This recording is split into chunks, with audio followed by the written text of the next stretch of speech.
বিসমিল্লাহির রহমানির রহিম। আজকে আমরা দেখাবো আপনাদেরকে বেল গাছের কাটিং পদ্ধতি। বেল গাছের কাটিং পদ্ধতির মাধ্যমে চারা উৎপাদন কিভাবে করতে হবে। তো আমাদের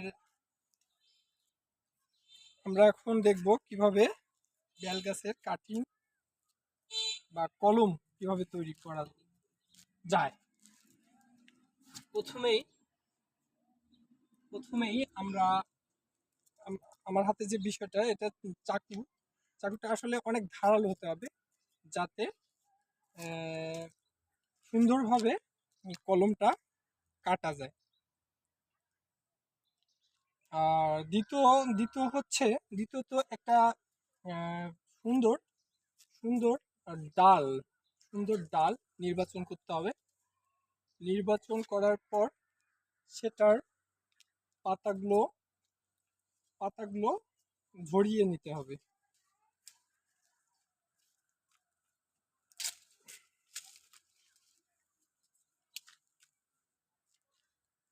পাতাগুলো এখান থেকে সরিয়ে নিতে হবে।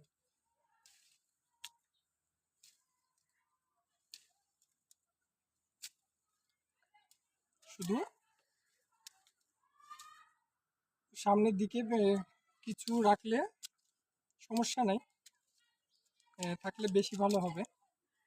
তো সিলেক্ট করতে হবে, একটা জায়গা নির্বাচন করতে হবে যেখানে যেখানে আমরা কাটবো। কাটার পর আমাদের আমি সুন্দর করে কেটে নেব, যাতে এখান থেকে শিকড় বের হয়।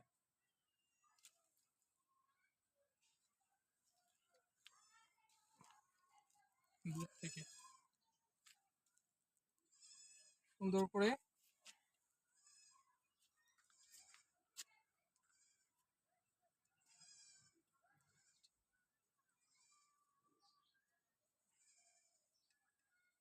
ডালটা কেটে নিয়েছি। কাছ থেকে দেখাবো একবারে জুম করে।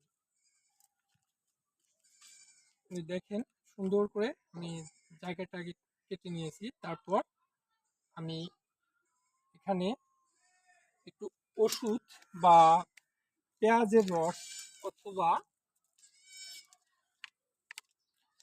পেঁয়াজের রস দিলেও হয়। তো আমার যেহেতু ওষুধ মেডিসিন আছে, মেডিসিনটা দিয়ে নিলাম এখানে, যাতে শিকড় গজাতে এটা সাহায্য করবে অনেক। তো তারপর আমি এই যে সুন্দর একটা সুন্দর একটা নরম, অনেক সফট কাপড় নিয়ে নিচ্ছি, যাতে এখানে ভেজা ভেজা ভাবটা এখানে থাকে সব সময়। এটার মধ্যে দিয়ে শিকড় গজাবে, বের হবে। তো সুন্দর করে যাতে বাতাস না ঢুকতে পারে এখানে, সেটা লক্ষ্য করতে হবে। সুন্দরভাবে লাগিয়ে দেওয়ার পর অবশ্যই পরিষ্কার পলিথিন, জীবাণুমুক্ত পলিথিন ব্যবহার করতে হবে, যাতে শিকড়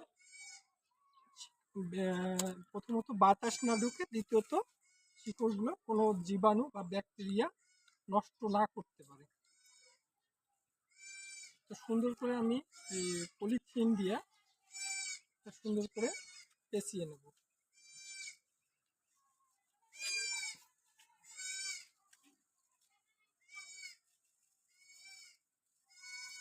সুন্দর করে পেঁচিয়ে নেব।